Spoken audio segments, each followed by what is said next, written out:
Welcome to Bad TV. Welcome sa isa na namang episode. And we are just dropping by and visiting a friend that is kind enough to show his collection of cars. And of course, yung isa pa niyang project car which is still on the works. So this would just be a quick video for you guys, and I just want to share it with you. So before we proceed, don't forget to give this video a thumbs up, comment, and subscribe to our channel if you haven't subscribed to the channel yet. And don't forget to click the bell icon so you won't miss any of our videos here in Bad TV. As you can see, yung background, ayun oh, yun yung Del Sol, ayun yung dalawang EK. It's on the roadside. And let's start flipping the video, and I'm gonna show you kung ano yung mga nahandito sa car collection ni Sir Red. Let's go.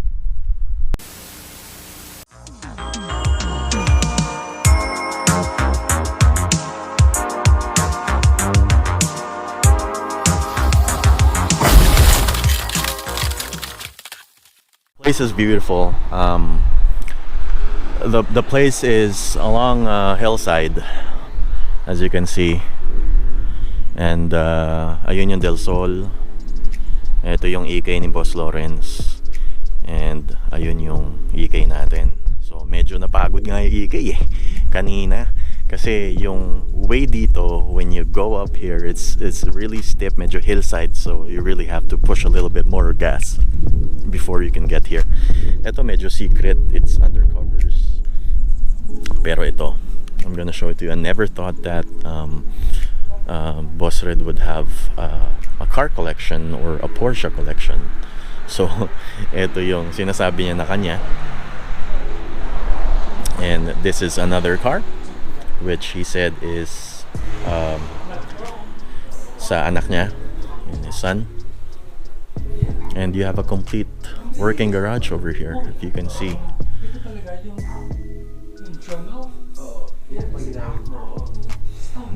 Hopefully ganda nito,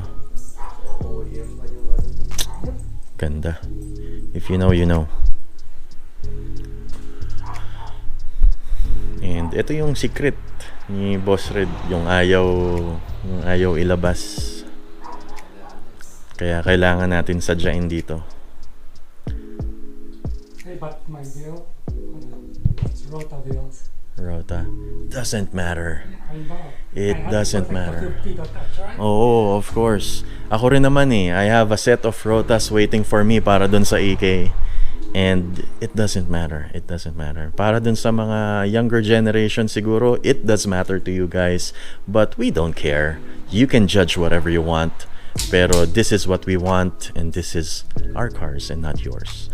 Ganun ba? May sense ba yung sinabi ko? May lightman pa ako. Si Boss Red, inilawan. So, kailan nag-start tong project na to, sir? 2011. So, nung kinuha mo tong kotse na to ng 2011. It's all color green. Uh-huh. And motor is like star, and I had to take out everything out. So talagang including like bolts and nuts, and the wirings, all the windows, everything.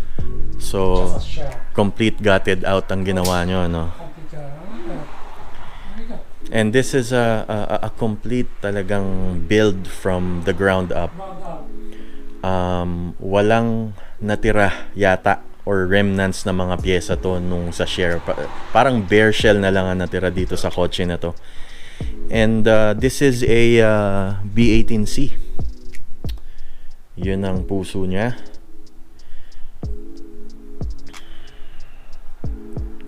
Oh, naka-Denji rin na headlights. Ito yung Filipino touch, which is yung Rota natin. Yan. Sinasabi ko nga sa'yo, it doesn't matter. So, para dun sa mga gusto mag-build, kung ano yung gusto nyong ikabit sa kotse nyo, ikabit nyo. Those are the things that we have learned throughout the years in building cars.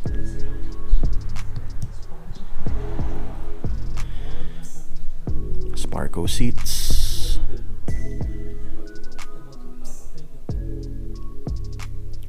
Quick release. Nice shift shifters, gutted interior. Grabe.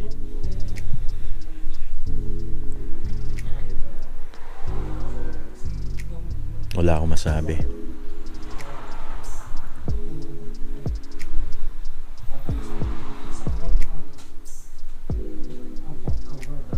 Mostly it's red because it's Type R, of I course. said, no, I'm not gonna do type R red.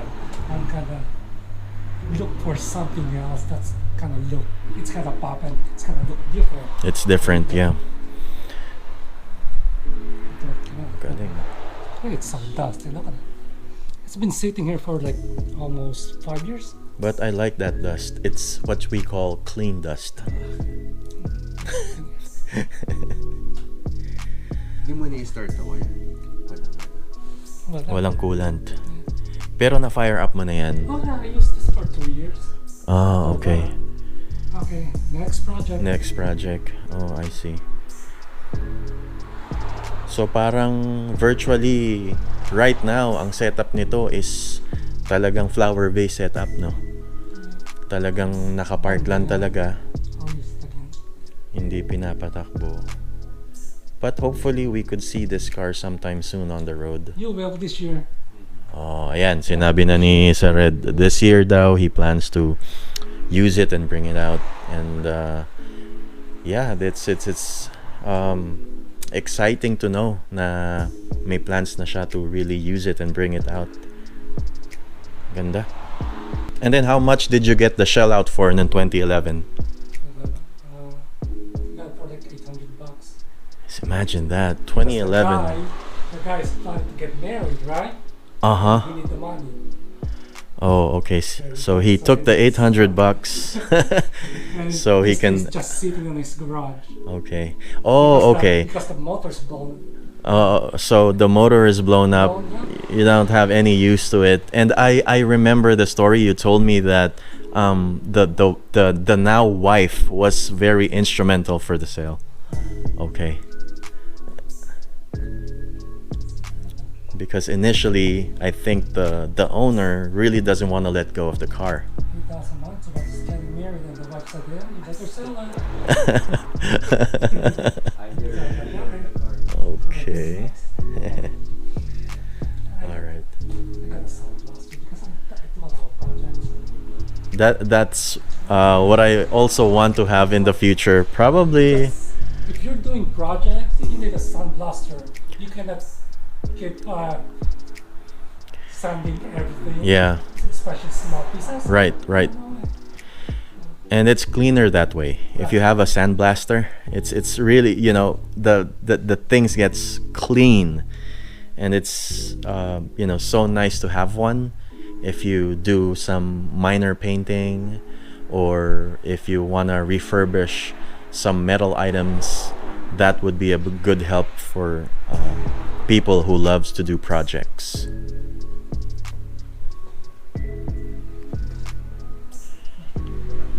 Who would have thought this is Rotas, right? But we're putting it up there. These are Rotas. And it doesn't matter, right? Kaya huwag kayo masyadong magbababad sa Facebook kasi maraming mga negative na tao sa Facebook. They think they know better. Pero sa totoo lang, yun yung mga taong wala namang nararating. All talk. Wala namang nagagawa. 'Di ba? So don't listen to negativity, just do what you want to do and build what you want to build on your cars.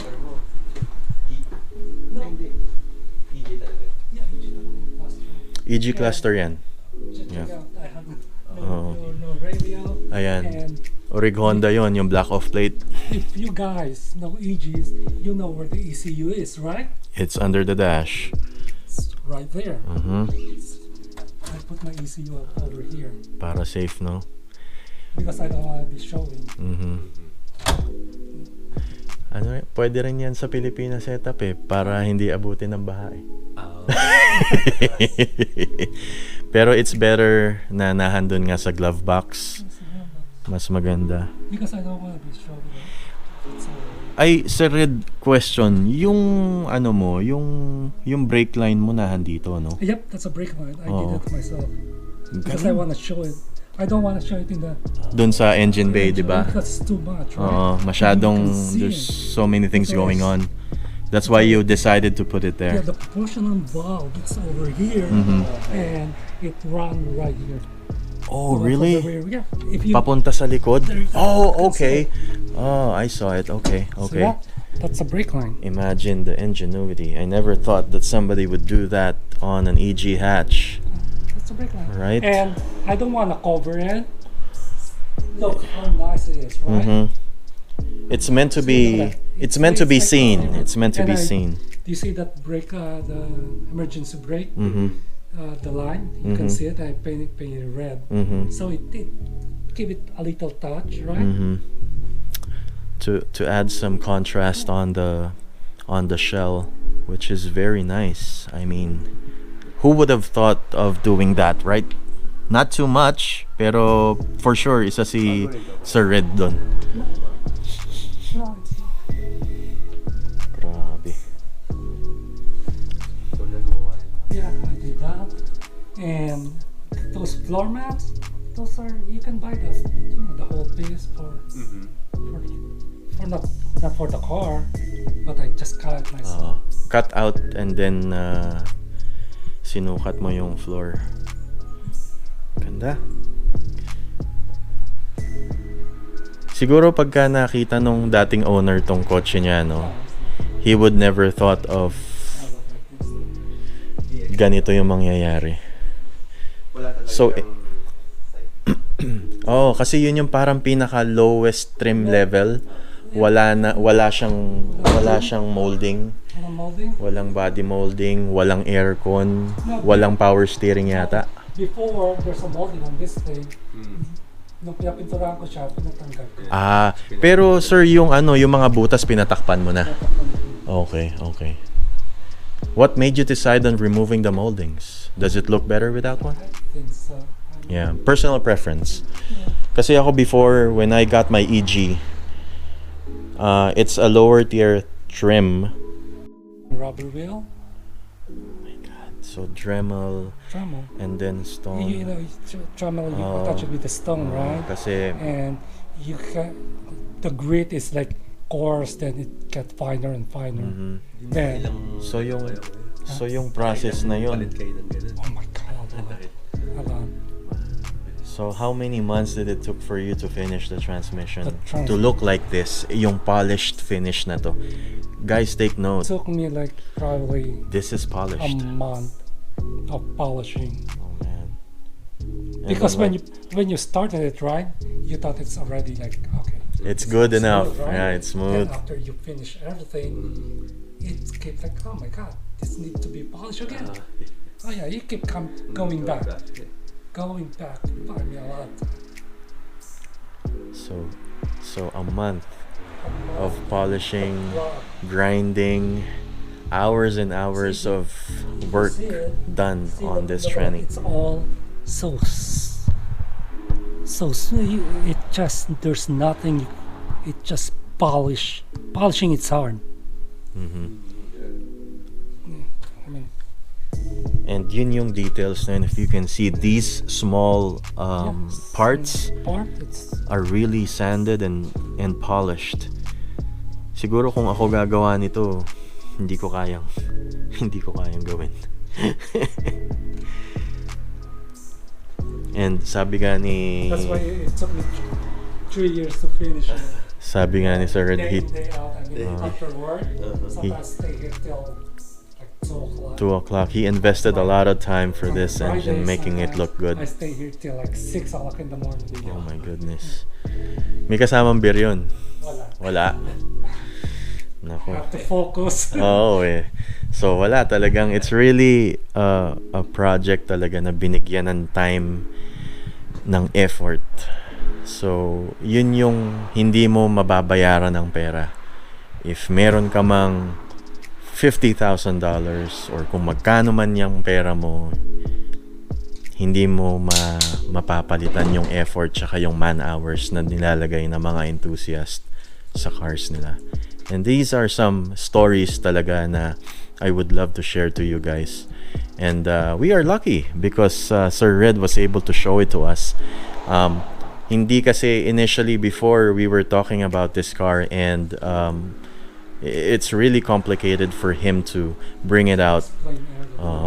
So talagang pinuntahan na natin para we could get to see it up close and personal. And ako personally, preferably mas maganda na napuntahan namin to in this condition before he plans to bring it out sometime this year. So this is a very beautiful project. Thank you, Sir Red, for showing it to us. Ito naman, Boxster, parang in my lifetime, di yata ako makakapag-drive nitong mga Porsche, no? Maybe sometime in the future. Punta ako ng dealership, pa-test drive nga. Ganda. You wanna take a look at these bikes? These are also nice. I don't know how they call these bikes, but this is something different. Probably they use it, to ride up and down the hill here.